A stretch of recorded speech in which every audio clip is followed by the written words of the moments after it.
সারা দেশে এনসিপি যখন জুলাই পদযাত্রা ঘোষণা করে কর্মসূচি পালন করছে, ঠিক এই সময়ে জাতীয় নাগরিক পার্টির উত্তরাঞ্চলের মুখ্য সংগঠক সার্জিস আলম বিএনপির ভারপ্রাপ্ত চেয়ারম্যান তারেক রহমান ও মহাসচিব মির্জা ফখরুল ইসলাম আলমগীরকে ট্যাগ করে একটি পোস্ট দিয়েছেন। ওয়ালটন এখন দেশের সীমানা পেরিয়ে পৌঁছে গিয়েছে 50টিরও বেশি দেশে। ওয়ালটন, ঘরে ঘরে, বিশ্বজুড়ে। পোস্টে তিনি বলেছেন, লালমনিরহাট জেলার পাটগ্রাম উপজেলায় সরকার কর্তৃক অনুমোদিত পাথর ও বালুর সাইটগুলো থেকে যে গাড়িগুলো দিয়ে পাথর বালু দেশের বিভিন্ন প্রান্তে যায়, সেই গাড়িগুলো থামিয়ে গাড়ি প্রতি 500 থেকে 1000 টাকা পর্যন্ত চাঁদাবাজি করা হয়। নিয়মিত লক্ষ টাকা চাঁদাবাজির নামে লুটপাট করা হয়।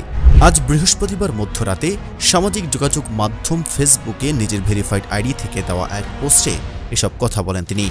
সার্জিস আলম বলেন, আজকে পাটগ্রাম উপজেলার ইউএনও সেই চাঁদাবাজদের মধ্য থেকে দুজনকে ধরে এনে শাস্তি হিসেবে 1 মাসের জেল দেয়। পরবর্তীতে বিএনপি এবং স্বেচ্ছাসেবক দলের কয়েকশো নেতাকর্মী এসে থানা ঘেরাও করে ভাঙচুর করে এবং ওই চাঁদাবাজদেরকে ছিনিয়ে নিয়ে যায়। জেলা পুলিশ সুপার পার্শ্ববর্তী হাতীবান্ধা থানা থেকে পুলিশের এক্সট্রা ফোর্স সহযোগিতা চাইলে হাতীবান্ধা থানার বিএনপির নেতাকর্মীরা সেই থানাও অবরুদ্ধ করে রাখে।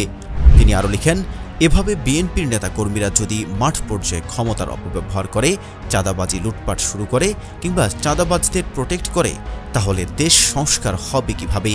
স্থানীয় লোকজন বলছে, সেখানকার যিনি এমপি প্রত্যাশী তার মদদে এসব হচ্ছে। আগে স্থানীয় পর্যায়ের মূল সংগঠনগুলোর নেতাদের কন্ট্রোল করতে হবে, তারপরে দেশ সংস্কার।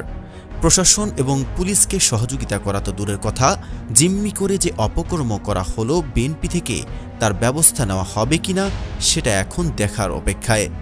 তিনি আরও উল্লেখ করেন, আমরা বিএনপির কথা কিংবা দফা দেখতে চাই না, অপকর্মের বিরুদ্ধে তাদের অবস্থান এবং অ্যাকশন দেখতে চাই, সেটা নিজের দলের নেতাকর্মীর বিরুদ্ধে হলেও।